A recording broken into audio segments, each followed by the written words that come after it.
ಕನ್ನಡ ನಾಡು, ಇದು ಕನ್ನಡಿಗರ ನಾಡಿಮಿಡಿತ.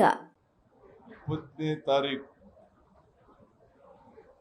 ನಮ್ಮ ಸರ್ಕಾರ ಬಂದು 2 ವರ್ಷ ತುಂಬುತ್ತಾ ಇದೆ. 20th of this month ನಾನು DK ಶಿವಕುಮಾರ್, HK ಪಾಟೀಲ್ರು 10 ಜನ ಅವತ್ತು ಪ್ರಮಾಣವಚನ ಸ್ವೀಕಾರ ಮಾಡೋದು. ಅವತ್ತು ಸ್ವೀಕಾರ ಮಾಡಿ ಅಲ್ಲಿಂದ ಸರ್ಕಾರ ಪ್ರಾರಂಭ ಆಯಿತು. ನಿಜ ಹೇಳಬೇಕು ಅಂತಂದ್ರೆ ಅವತ್ತೇ ನಾವು ಪಂಚ ಗ್ಯಾರಂಟಿ ಯೋಜನೆಗಳಿದ್ವಲ್ಲ ಅದನ್ನು ಅವತ್ತೇ ತೀರ್ಮಾನ ಮಾಡೋದು. ಕ್ಯಾಬಿನೆಟ್ ಮೀಟಿಂಗ್ ಮಾಡೋದು, ಫಾರ್ಮಲ್ ಕ್ಯಾಬಿನೆಟ್ ಮೀಟಿಂಗ್.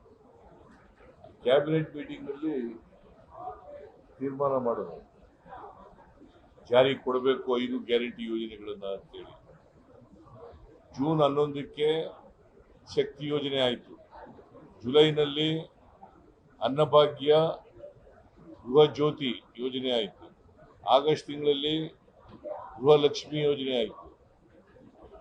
ಜನವರಿ ತಿಂಗಳಲ್ಲಿ ಯುವ ನಿಧಿ ಕಾರ್ಯಕ್ರಮ ಜಾರಿಯಾಯಿತು.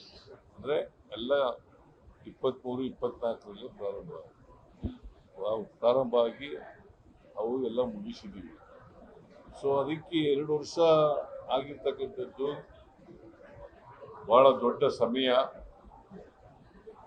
ಅದಕ್ಕೆ ನಾವು 2 ವರ್ಷದಲ್ಲಿ ಏನೇನು ಮಾಡಿದ್ದೀವಿ ಅವನ್ನೆಲ್ಲ ಜನಗಳ ಮುಂದೆ ಇಡಬೇಕು. ಜನ ನಮಗೆ 23ರಲ್ಲಿ ವಿಧಾನಸಭಾ ಚುನಾವಣೆ ನಡೀತಲ್ಲ, ಆಗ ದೊಡ್ಡ ರೀತಿಯಲ್ಲಿ ಬಹುಮತವನ್ನು ಕೊಟ್ಟು ಅಧಿಕಾರ ತಗೊಬಂದು ನಾವು 136 ಜನ ಗೆದ್ದು. ಅವತ್ತು 136 ಜನ. ಆಮೇಲೆ ಉಪಚುನಾವಣೆಯಲ್ಲಿ 3 ಗೆದ್ದಿದ್ದು.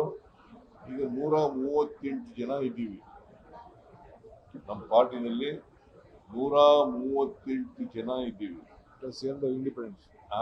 ಆಮೇಲೆ ಇಂಡಿಪೆಂಡೆನ್ಸ್ ಕೆಲವರೆಲ್ಲ ಸಹಾಯ ಮಾಡಿದ್ದಾರೆ. ಪುಟ್ಟಸ್ವಾಮಿ ಗೌಡ, ಆಮೇಲೆ ಲತಾ ಮಲ್ಲಿಕಾರ್ಜುನ್, ಗೌರಿ, ಅದೇ ಪುಟ್ಟಸ್ವಾಮಿ ಗೌಡ, ಇವರು ಕೂಡ ನಮಗೆ ಸಪೋರ್ಟ್ ಮಾಡಿದ್ದಾರೆ. ಪ್ರಾಕ್ಟಿಕಲ್ ಆಗಿ 140 ಜನ ಇದ್ದೀವಿ ನಾವು. ಸೊ ನಾವು 2 ವರ್ಷಗಳಲ್ಲಿ ಏನೇನು ಹೇಳಿದ್ದೋ, ನಮ್ಮ ಮ್ಯಾನಿಫೆಸ್ಟೋನಲ್ಲಿ ಏನು ಹೇಳಿದ್ದೋ, ನಾವು ಜನರಿಗೆ ಏನು ಭರವಸೆಗಳು ಕೊಟ್ಟಿದ್ದೋ ಅವನ್ನೆಲ್ಲ ಬಹುತೇಕವಾಗಿ ಈಡೇರಿಸ್ತಕ್ಕಂಥ ಪ್ರಾಮಾಣಿಕ ಪ್ರಯತ್ನವನ್ನು ಮಾಡಿದ್ವಿ. ನಮ್ಮ ವಿರೋಧ ಪಕ್ಷದವರು ಹೇಳ್ತಾರೆ ಗ್ಯಾರಂಟಿ ಯೋಜನೆಗಳನ್ನ ಮಾಡಿ ಅಭಿವೃದ್ಧಿ ಕೆಲಸಗಳಿಗೆ ದುಡ್ಡು ಇಲ್ಲ ಅಂತಕ್ಕಂಥ ಮಾತುಗಳನ್ನ ಹೇಳ್ತಾ ಇದ್ದೀನಿ. ನಾನು ಅದಕ್ಕೆ ನಾನು ಮತ್ತು DK ಶಿವಕುಮಾರ್ ಅನೇಕ ಕಾನ್ಸ್ಟಿಟ್ಯೂನ್ಸಿಗಳಿಗೆ ಹೋಗ್ತಾ ಇದ್ದೀನಿ. ಅಲ್ಲಿ 200 ಕೋಟಿ, 300 ಕೋಟಿ, 400 ಕೋಟಿ, 700 ಕೋಟಿವರೆಗೂ ಅಭಿವೃದ್ಧಿ ಕಾರ್ಯಕ್ರಮಗಳಿಗೆ ಶಂಕುಸ್ಥಾಪನೆ, ಉದ್ಘಾಟನೆಯನ್ನು ಮಾಡ್ತಾ ಇದ್ದೀವಿ. ಸೊ ನಾವು ಈಗಾಗಲೇ ಸುಮಾರು ಗ್ಯಾರಂಟಿ ಯೋಜನೆಗಳಿಗೆ 90,000 ಕೋಟಿ ರೂಪಾಯಿಗಳನ್ನು ಖರ್ಚು ಮಾಡಿದ್ದೀವಿ. 90,000 ಕೋಟಿ ರೂಪಾಯಿಗಳು. ಆಮೇಲೆ ಕಳೆದ ವರ್ಷ 24-25ರಲ್ಲಿ ನಾವು ಇದಕ್ಕೆ ಕ್ಯಾಪಿಟಲ್ ಎಕ್ಸ್ಪೆಂಡಿಚರು 51,000 ಕೋಟಿ ರೂಪಾಯಿಗಳನ್ನು ಖರ್ಚು ಮಾಡಿದ್ದು. 51,000 ಕೋಟಿ ರೂಪಾಯಿಗಳನ್ನ ಈ ವರ್ಷ 25-26ರಲ್ಲಿ 83,000 ಕೋಟಿ ರೂಪಾಯಿಗಳನ್ನು ಖರ್ಚು ಮಾಡಿದ್ದೀವಿ. ಕ್ಯಾಪಿಟಲ್ ಎಕ್ಸ್ಪೆಂಡಿಚರ್ ಅಂದ್ರೆ ಅಸೆಟ್ಸ್ ಕ್ರಿಯೇಷನ್, ಆಸ್ತಿ ಸೃಜನೆ, ಅಸೆಟ್ಸ್ ಕ್ರಿಯೇಷನ್ ಮಾಡ್ತಕ್ಕಂಥದ್ದು ಅಭಿವೃದ್ಧಿ ಕೆಲಸ. ಒಟ್ಟು ನಾನು ಕಳೆದ ವರ್ಷ ಗ್ಯಾರಂಟಿ ಯೋಜನೆಗಳಿಗೆ 52,009 ಕೋಟಿ ರೂಪಾಯಿಗಳನ್ನು ಇಟ್ಟಿದ್ದೆ. 52,009 9 ಕೋಟಿ ರೂಪಾಯಿಗಳನ್ನು ಇಟ್ಟಿದ್ದೇವೆ. ಈ ವರ್ಷ 50,018 ಕೋಟಿ ರೂಪಾಯಿಗಳನ್ನು ಇಟ್ಟಿದ್ದೀವಿ. ಇನ್ನೂ ಸಪ್ಲಿಮೆಂಟರಿನಲ್ಲಿ ಬೇಕಾದರೆ ಇನ್ನೂ ಕೊಡ್ತೀವಿ, ಹೆಚ್ಚಾಗಿ ಕೊಡಬೇಕಾದಂಥ ಅಗತ್ಯ ಬಿದ್ದರೆ ಕೊಡ್ತೀವಿ.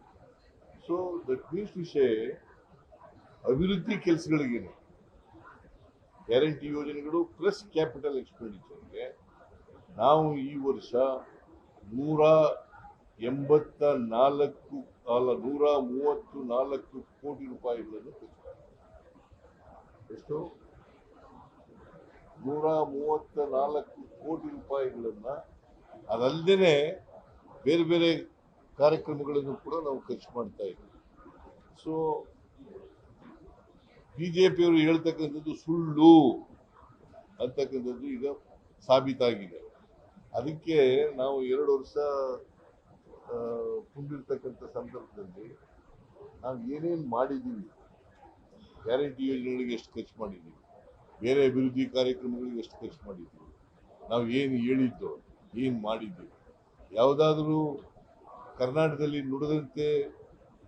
ನಡೆದಂಥ ಸರ್ಕಾರ ಇದ್ದರೆ ಅದು ಕಾಂಗ್ರೆಸ್ ಸರ್ಕಾರ, ನಮ್ಮ ಸರ್ಕಾರ ಅಂತಕ್ಕಂಥದ್ದನ್ನು ಸ್ಪಷ್ಟವಾಗಿ ಹೇಳಲಿಕ್ಕೆ ಬಯಸ್ತಾ ಇದ್ದಾರೆ.